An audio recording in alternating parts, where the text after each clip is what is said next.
Bonjour à toutes et à tous, soyez les bienvenus sur le plateau de Smart Food, votre rendez-vous quotidien sur Bismart qui s'intéresse à l'alimentation sous toutes ses formes.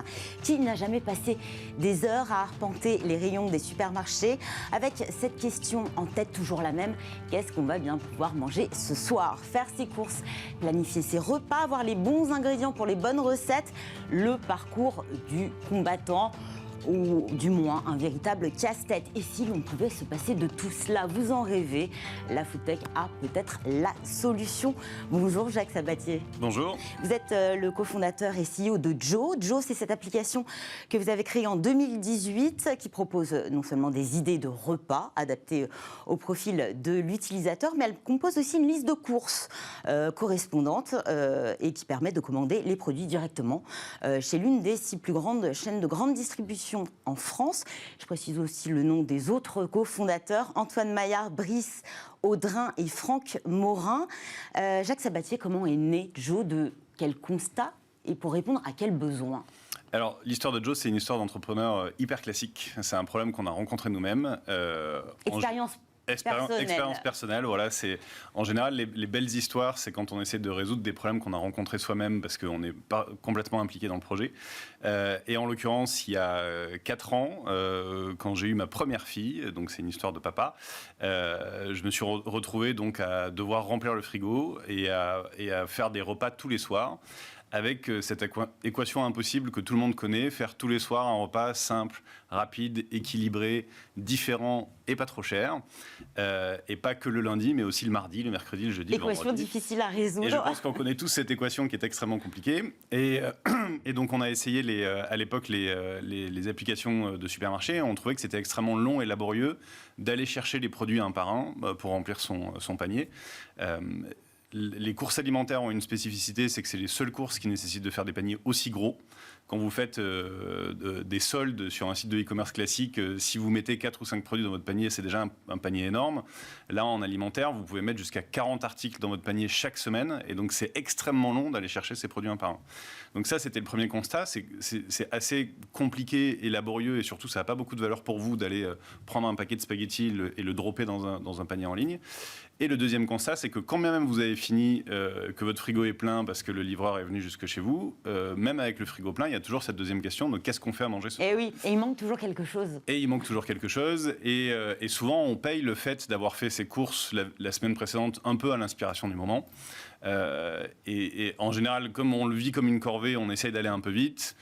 On passe devant les rayons sans réel plan et sans trop savoir quoi faire. On achète un peu n'importe quoi. Et ça se paye la semaine suivante de 2 manières. La première, c'est qu'on n'a pas ce qu'il faut pour faire les recettes dont on a envie. Et la deuxième, c'est que c'est aussi la première source de gaspillage à la maison, puisque c'est les achats impulsifs, c'est aussi les produits qu'on retrouve au fond du frigo. Les promotions, les têtes de gondole. Exactement, c'est ce qu'on achète en trop, et c'est souvent ce qui finit encore emballé directement dans la poubelle, parce qu'on a laissé passer la date de péremption. Tout ça pour dire que nous, on s'est dit assez naïvement à l'époque, en fait, il faudrait faire ses courses dans l'autre sens, c'est-à-dire faire un plan de recettes pour la semaine, donc planifier ses repas de la semaine, et qu'ensuite, les courses se fassent quasi automatiquement, parce que finalement, quand je sais que je veux manger des pâtes, c'est pas très compliqué de dire à une application, va me chercher mes pâtes préférées sur la base de mon historique d'achat, et remplis mon panier automatiquement. Donc c'est comme ça que Joe fonctionne. Vous vous loguez sur l'application, vous nous dites qui vous êtes, si vous avez des enfants ou pas, si vous avez... Donc un profil totalement personnalisé, vous rentrez vos préférences alimentaires, la composition de votre foyer... Les équipements de cuisine. Alors là, pareil, ça paraît assez évident de construire le profil du foyer, mais finalement, aussi bien côté supermarché que côté site de recettes, ces informations ne sont pas disponibles par les acteurs du secteur. C'est-à-dire qu'aujourd'hui, un supermarché ne sait pas forcément que vous avez un robot de cuisson, par exemple, et pareil pour un site de recettes. Et donc, ce petit onboarding très très simple nous permet de comprendre qui vous êtes, quel est votre équipement, quel est votre régime alimentaire, la configuration de votre foyer. Et après, vous allez pouvoir vous loguer sur Joe. Autre particularité, directement en utilisant le compte de votre supermarché préféré. Donc, si vous faites vos courses chez Carrefour, Auchan, Intermarché, Chronodrive, Monoprix, tous les partenaires qui sont déjà sur la plateforme, vous pouvez directement utiliser ce compte pour vous connecter chez Joe. Et là, l'expérience, c'est qu'on démarre par créer pour vous un menu de la semaine. Donc ça part de l'idée. Ça part de l'idée. Donc vous dites, je fais mes courses en général, on va au supermarché pour acheter à manger avant tout. Et donc vous dites, je vais faire mes courses pour les 5 prochains repas, par exemple. Et là, on va générer un menu qui a plusieurs caractéristiques. Un, il est évidemment totalement adapté à votre profil. Si vous n'avez pas de four, on ne va pas vous recommander de recettes qui nécessitent un four. Deux, c'est des recettes qui ont toutes été faites par Joe, pour Joe. Joe, J-O-W, pour préciser. D'ailleurs, d'où vient ce nom ? C'est un coup de chance, on va dire. C'est très très difficile aujourd'hui de trouver des noms de marques de moins de 6 lettres qui ne soient pas déjà pris par quelqu'un, d'un point de vue purement statistique. On en reparlera, mais aussi peut-être pour un développement à l'international. Voilà, exactement. Et donc nous, on avait 2 critères, avoir un nom court et un nom qui marche à l'international. On se rappelle tous des expériences de voitures qui signifiaient autre chose dans un autre pays, des noms de voitures qui signifiaient caca dans un autre pays. Voilà. Donc on voulait éviter. Après recherche, ça veut dire bonjour dans un certain dialecte néerlandais. Oui, alors effectivement, mais les quelques significations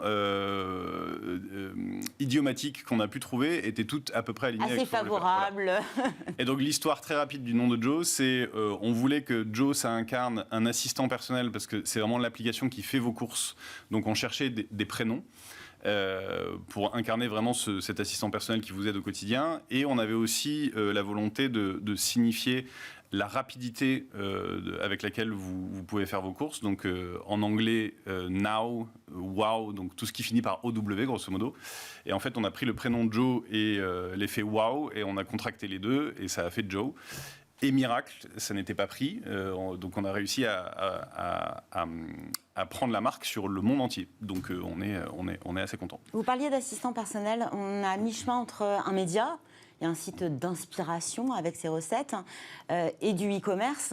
C'est quoi le modèle économique ? Vous fonctionnez avec des partenariats. Le premier qui a été noué avec Monoprix. Oui.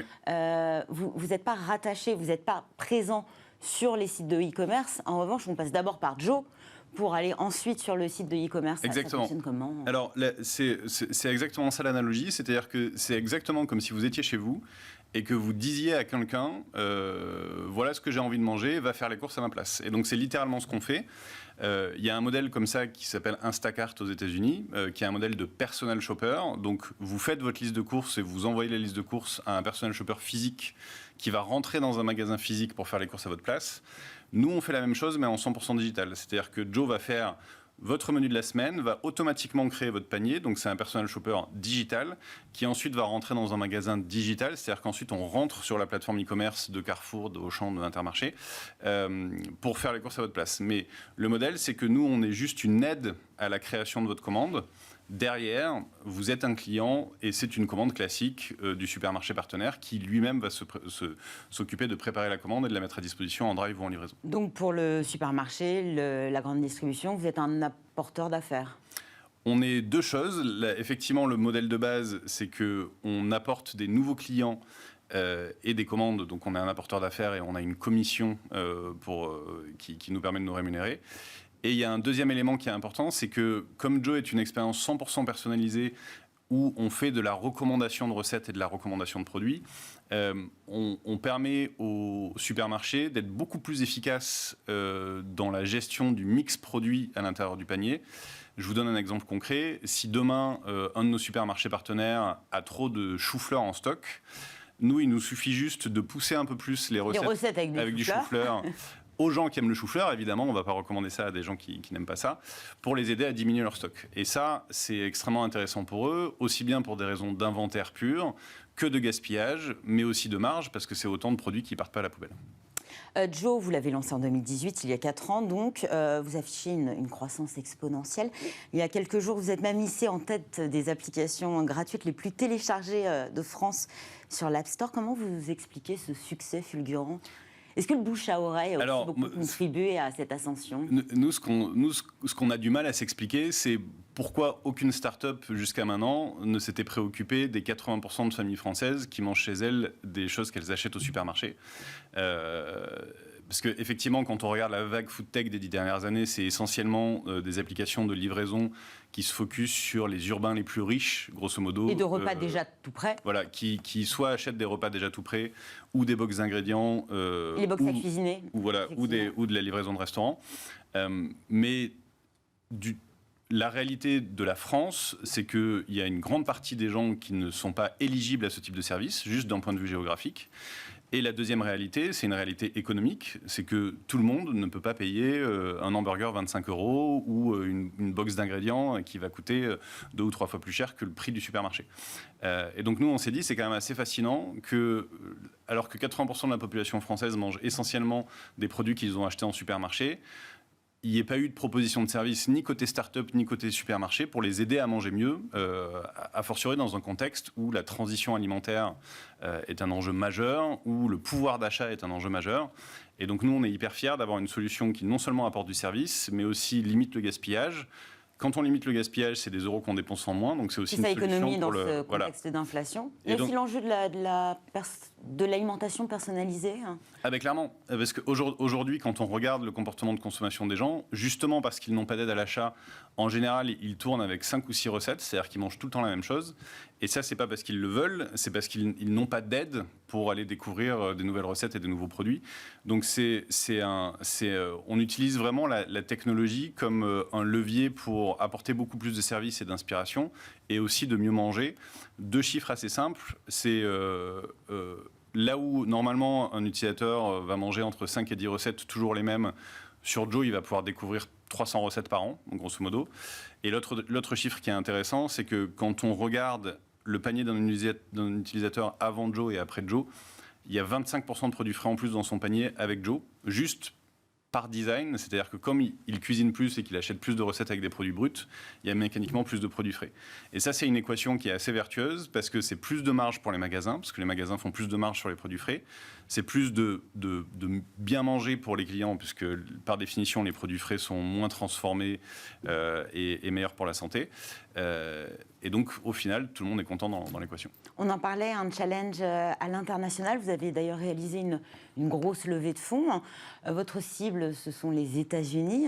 Est-ce que vous avez déjà observé des opportunités particulières et des freins aussi à ce développement outre-Atlantique? Effectivement, aujourd'hui en France, on est le leader sur notre catégorie. En même temps, c'est pas très compliqué parce qu'on a créé notre catégorie. On est disponible sur plus de 4000 supermarchés à travers la France. Il y a eu, l'application a été téléchargée plus de 4 millions de fois. Donc, on a servi plus de 40 millions de repas. C'est 4-4-4, c'est facile de s'en souvenir. Et donc maintenant, il est temps pour nous de partir à l'international. Notre cible évidente, c'est les États-Unis, aussi bien en termes de taille de marché que de dynamique de marché. Et on est déjà présent là-bas, c'est-à-dire que l'appli tourne déjà là-bas. On a un peu plus de 50 000 utilisateurs. Et effectivement, on est en train d'apprendre les comportements différents. Donc beaucoup plus de nourriture Tex-Mex, des régimes alimentaires différents, des ustensiles de cuisine différents aussi. Ils ont beaucoup plus de rice cooker. Donc il faudra adapter aussi les recettes. Merci beaucoup, Jacques Sabatier. C'est la fin de cette émission. Merci à tous de nous avoir suivis. Merci à toute l'équipe qui m'a accompagnée aujourd'hui. Je vous donne rendez-vous demain pour un nouveau numéro de Smart Food. Excellente journée à toutes et à tous.